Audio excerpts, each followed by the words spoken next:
En los bosques de Georgia, en una casa medio en ruinas, una mujer de 49 años llamada Virginia Ridley fue hallada muerta. Un forense dictaminó que la muerte había sido homicidio.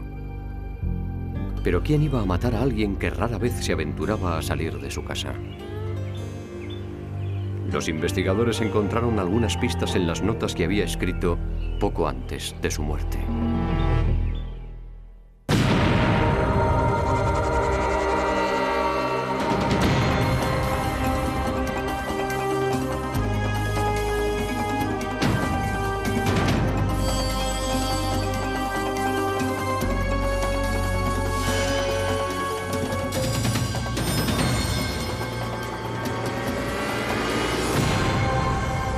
Crímenes imperfectos.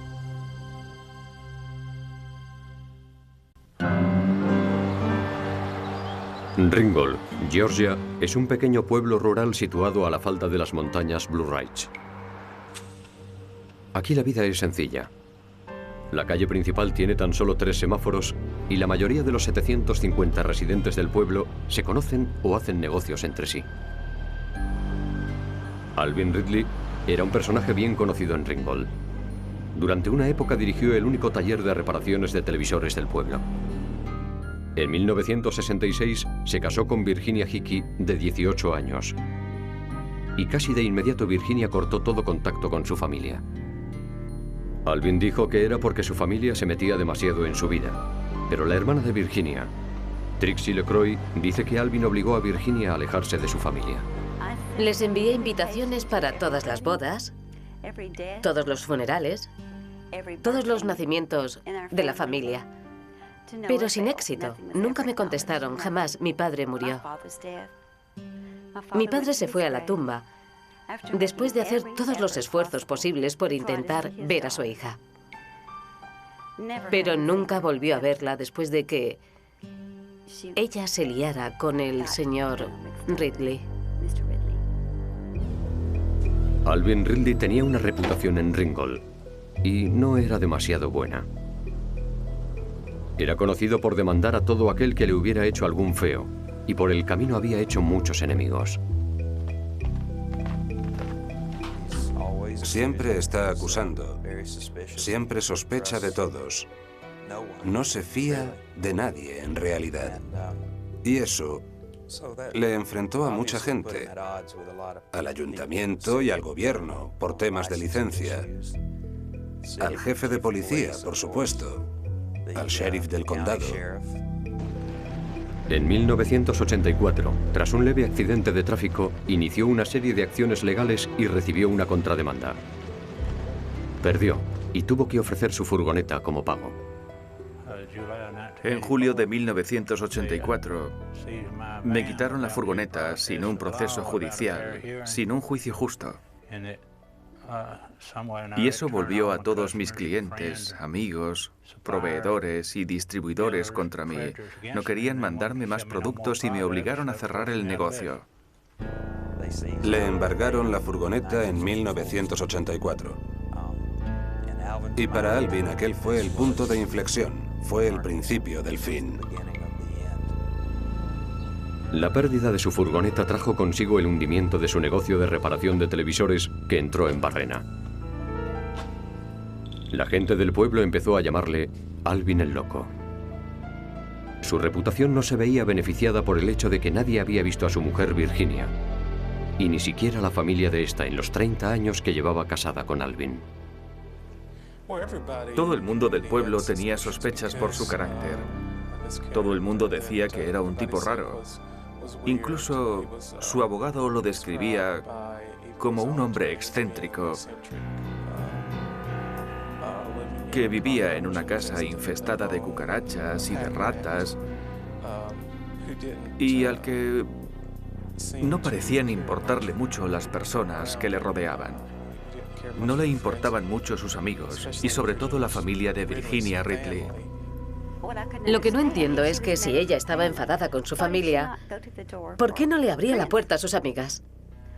Eso me hizo creer que, tal vez, él le había ordenado que no lo hiciera. Se enfadaba con ella, tal vez, y le decía que no lo hiciera. Se me pasó por la mente que tal vez él la tenía cautiva. Lo que sucedía en la apartada casa de Alvin Ridley era la comidilla del pueblo, pero en la mañana del 4 de octubre de 1997 se convirtió en noticia. Virginia Ridley fue hallada muerta en su cama, totalmente vestida. Para cuando llegó el personal médico, ya se había producido el rigor mortis, señal de que llevaba muerta al menos 8 horas. Le pidieron a Trixie LeCroy que identificara el cadáver de su hermana. No pude hacerlo. No pude hacerlo. Mi hermana estaba con su marido. Así que entraron los dos y cuando salieron, ella me dijo: has hecho muy bien en no entrar. No era nada agradable. Me dijo: lleva años sin peinarse. El pelo está lleno de nudos y no se lo ha peinado en años. No debe de pesar ni 35 kilos. Está en los huesos. Empezaron a surgir nuevos rumores en Ringgold, Georgia, sobre Alvin Ridley y su posible papel en la muerte de su mujer.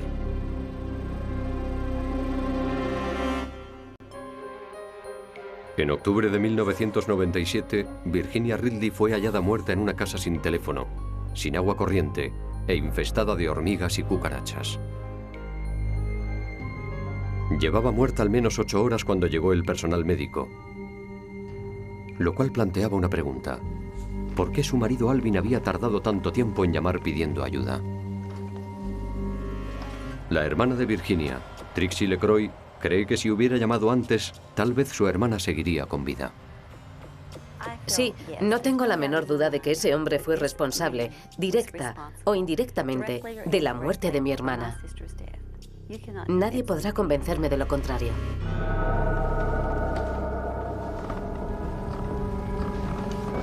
Los investigadores siguieron los pasos de Alvin en la mañana en que murió Virginia. Cariño, ¿estás despierta? Cariño, ¿estás bien? Alvin dijo que al despertarse su mujer estaba muerta. Cogió su camioneta y se fue a buscar un teléfono. Admitió haber pasado junto al parque de bomberos, donde podían haberle proporcionado asistencia.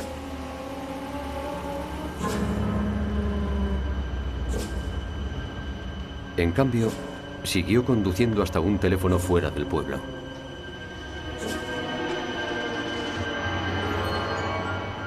No llamó al hospital local, a 10 minutos de allí, sino que llamó a un hospital en Chattanooga, Tennessee, a unos 50 kilómetros de distancia. Le dijeron que llamase al servicio de emergencias, cosa que finalmente hizo, dejando este mensaje. Servicio de emergencias, ¿desde dónde nos llama? 134 de la calle Enman. ¿Qué problema tiene? He encontrado a mi mujer inconsciente. ¿134 de la calle Enman? Sí. ¿Y respira? No creo. Es detrás de la planta de acero. Llamo desde una cabina. ¿No tiene teléfono en su casa? No tengo teléfono. No tiene teléfono. Los investigadores se extrañaron por la falta de preocupación en la voz de Alvin. Era muy distinta a la mayoría de las llamadas que recibían. El examen preliminar del cadáver de Virginia fue realizado por la forense local Vanita Hallander. En los ojos de Virginia, la forense encontró petequias, que son vasos sanguíneos rotos que suelen aparecer en casos de muerte por estrangulamiento o por asfixia. La fallecida es una mujer de 40 y muchos años. Sufre de malnutrición, tiene petequias alrededor de los ojos. Al día siguiente se realizó la autopsia completa. El médico forense Dr. Frederick Hellman encontró algo que no se había advertido en el examen preliminar. Importantes moretones en los músculos del cuello de Virginia Ridley, otro posible indicio de estrangulamiento. Se dictaminó que la muerte de Virginia Ridley había sido un homicidio y su marido Alvin fue acusado de asesinato. Para los habitantes de Ringgold, que conocían a Alvin Ridley como Alvin el Loco, la noticia no fue ninguna sorpresa. Todo el mundo creyó que había matado a su mujer en los años 60 o a principios de los 70. Incluso se hablaba de que la había matado hace mucho, mucho tiempo. Hasta que un día llamó al servicio de emergencias y apareció un cuerpo recién muerto en su cama. Era su mujer. Debido a las petequias de los ojos y al estado del cadáver, la forense sospechó que era un asesinato y la policía no encontró el menor indicio de que Virginia hubiera recibido ninguna asistencia médica en el pasado reciente. Creo que investigaron en un radio de 80 a 160 kilómetros. Ni un médico, ni una enfermera, ni una farmacia, ni un hospital. Esa chica no había ido a ningún sitio en 30 años. El caso pronto llamó la atención de todo el país. Vinia Hyatt cubrió la noticia para el Chattanooga Times. Nadie conocía a ese hombre. Lo único que sabía la gente era que era muy reservado y que nadie había visto a la señora Ridley durante 20 y tantos años. Así que, si juntas esas dos cosas, dices... Este es un caso raro. Se trata de personas raras. El pueblo de Ringgold se preparaba para el mayor juicio de su historia, y los investigadores se iban a llevar otra sorpresa cuando Alvin Ridley ofreció su explicación de cómo había muerto su mujer.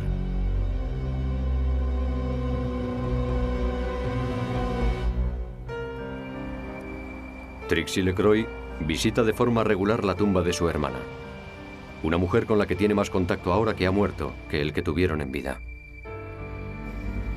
Ello se debe a que Trixie y el resto de su familia no habían visto a Virginia ni una vez en los 30 años que estuvo casada con Alvin Ridley, el hombre acusado de asesinarla.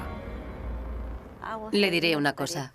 Si existe un Dios todopoderoso, si existe un día del juicio final para todos nosotros, que yo creo que sí, no me gustaría estar en su lugar. Alvin Ridley siempre ha mantenido su inocencia. Me siento fatal, triste, deprimido por haber perdido a un ser querido al que quería mucho. Llevábamos casados 30 años. Nuestro matrimonio era cristiano y feliz. Yo nunca la pegué y ella nunca me pegó mientras estuvimos casados. Por supuesto, tuvimos algunas discusiones, pero nada más. El abogado defensor de Alvin, McCracken Poston, sabía que el caso de su cliente no era fácil. La reputación de Alvin y su conducta tras la muerte de su mujer hacían que su defensa fuera un reto sin igual. Varios miembros de mi familia me dijeron, está loco, es capaz de cualquier cosa. Yo iba a casarme y varios miembros de la familia de mi mujer temían que yo participase en la defensa de Alvin. Alvin se había ganado la reputación de ser un mendigo y un timador. Poston visitó la destartalada casa de Alvin en las afueras del pueblo y entre las cucarachas y las ventanas rotas vio algo que no se esperaba. Las paredes de la casa estaban empapeladas con notas escritas a mano. Algunas eran cartas que Alvin había escrito al Congreso, pero empecé a fijarme en una letra muy característica que sabía que no era de Alvin. Así que le pregunté, ¿quién ha escrito esto? Y me dijo, pues Virginia. Cogí un papel de la pared y le dije, Alvin, esto te puede salvar. Necesito todos estos papeles. Había cientos de notas, al parecer todas ellas con la letra de Virginia Ridley. Algunas trataban de asuntos cotidianos, como qué había visto en la televisión. En unos cuadernos había copiado capítulos enteros de la Biblia varias veces, pero la mayoría eran cartas de amor para Alvin. A Ken Poston le parecía imposible que esas notas de amor fueran obra de una mujer retenida en contra de su voluntad. Pero, ¿podría demostrar ante un jurado que Virginia había escrito esas notas? Brian Carney, un analista forense de documentos, analizó las cartas. Carney tenía poco con lo que trabajar, pero sí que tenía algunas firmas conocidas de Virginia Ridley en algunos documentos oficiales de años atrás, y encontró bastantes similitudes inequívocas. Los rasgos más evidentes a simple vista son, por ejemplo, que las 3 IEs de Virginia son muy altas en comparación con las demás. Están en minúsculas y en letra cursiva. Pero si trazásemos una línea horizontal desde esta I hasta el final del nombre, veríamos que todas las IEs son más altas que las demás letras. Y si vamos bajando por la serie de documentos a comparar, vemos claramente que ese rasgo de las IEs es algo habitual en esta persona. Pude afirmar que había muchos indicios de que Virginia era la persona que había escrito los documentos a comparar. Básicamente, nos referimos a las combinaciones de letras que tienen las mismas letras que el nombre de Virginia y las firmas que tienen el nombre de Virginia. La familia de Virginia le dijo a los investigadores que Virginia había sufrido epilepsia de pequeña. La epilepsia es una enfermedad neurológica por la que las descargas eléctricas descontroladas que salen del córtex cerebral pueden provocar violentos ataques y convulsiones. Según sus notas, Virginia había dejado de tomar la medicación para la epilepsia años atrás y confiaba en que su fe en Dios la curaría. La defensa consultó al Dr. Braxton Wanamaker, un neurólogo, que dijo que las petequias que tenía Virginia en los ojos coincidían con lo que se denomina muerte súbita por epilepsia. El Dr. Wanamaker dice que la muerte súbita por epilepsia se produce en pacientes que dejan de tomar su medicación o que no han recibido un diagnóstico apropiado. He tenido otros pacientes que estaban durmiendo con su cónyuge y se despiertan y ven que su cónyuge ha muerto. Así que no tiene por qué verse el ataque. Algunos incluso dudamos que todas esas muertes estén asociadas a un ataque per se, sino que puede producirse una actividad epiléptica en el cerebro que cambia el ritmo cardíaco o los mecanismos respiratorios de forma que causa la muerte de la persona. Alvin Ridley dijo que su mujer sufría ataques de forma regular y dijo que sufrió uno especialmente grave la noche antes de morir. Cuando se le pasó el ataque le dije, ¿estás bien? Ella me sonrió y me dijo, sí, cariño, te quiero. Así que, bueno, pensé que estaba bien y me fui a dormir. Pero según Alvin, ya estaba muerta cuando intentó despertarla al día siguiente. Alvin dijo que los ataques eran la razón por la que nadie había visto a Virginia durante tantos años. Sentía tal vergüenza por los ataques que no quería tener ningún contacto con el mundo exterior. Ni siquiera con su familia. Pero a la defensa le quedaba un último obstáculo. ¿Cómo explicar los moretones del cuello de Virginia Ridley? Evidencia, según el forense, de que se había producido un homicidio.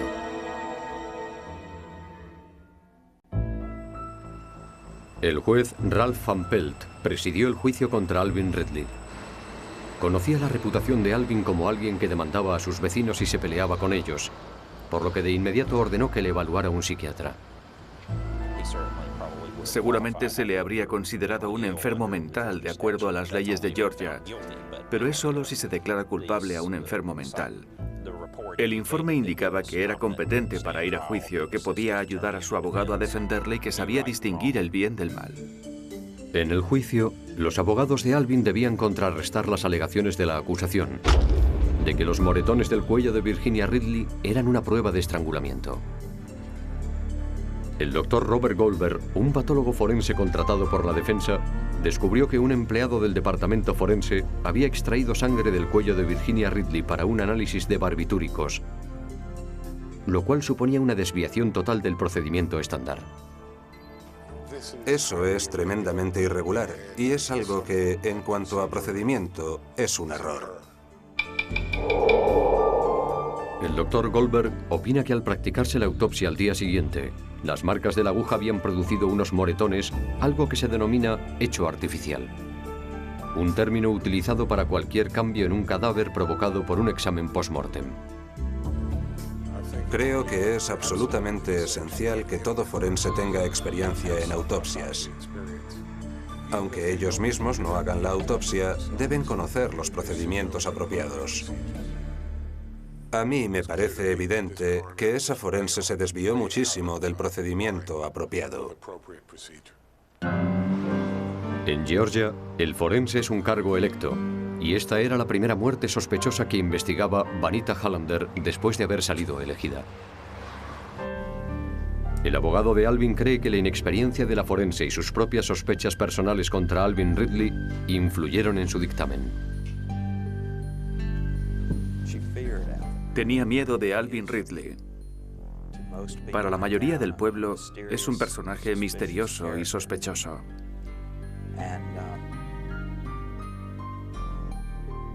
Y creo que su miedo le nubló el juicio. Cuando el cadáver llegó al laboratorio forense del estado, llevado por ella, le dijo nada más llegar que esa mujer llevaba encerrada en un sótano 30 años al patólogo del estado que realizó la autopsia.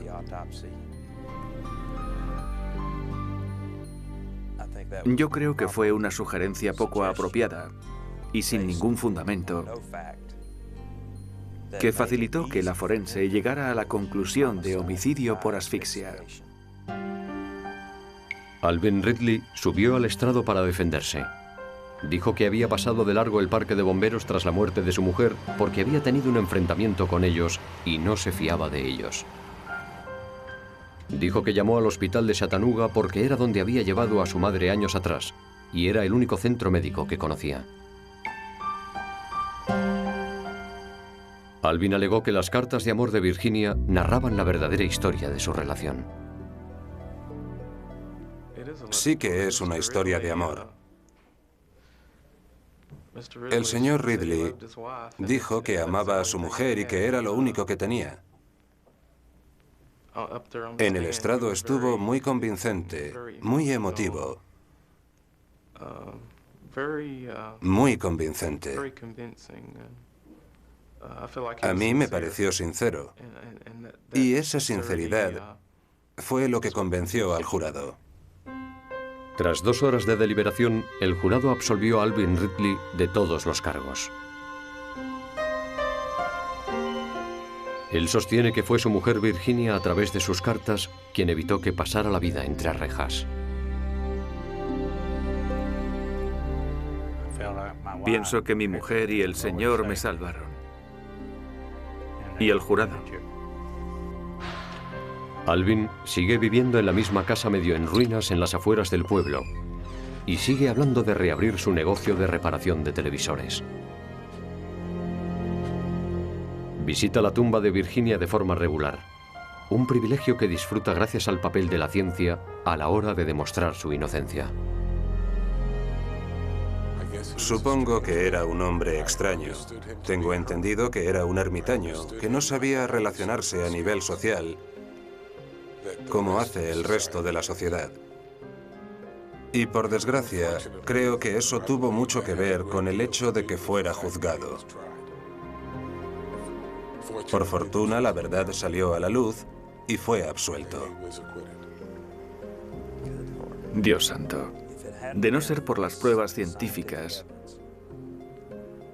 el riesgo era tan alto que los prejuicios y el sesgo de la comunidad contra Alvin Ridley, por todos sus años y años de una conducta tan extraña, habrían sido muy difíciles de superar. Creo que es la historia de cómo funciona el sistema. Una persona tiene derecho a obligar al Estado a demostrar que es culpable, que lo hizo más allá de toda duda razonable. Y un hombre con muy pocos recursos fue capaz de llegar y demostrar que no era culpable, establecer que no era culpable.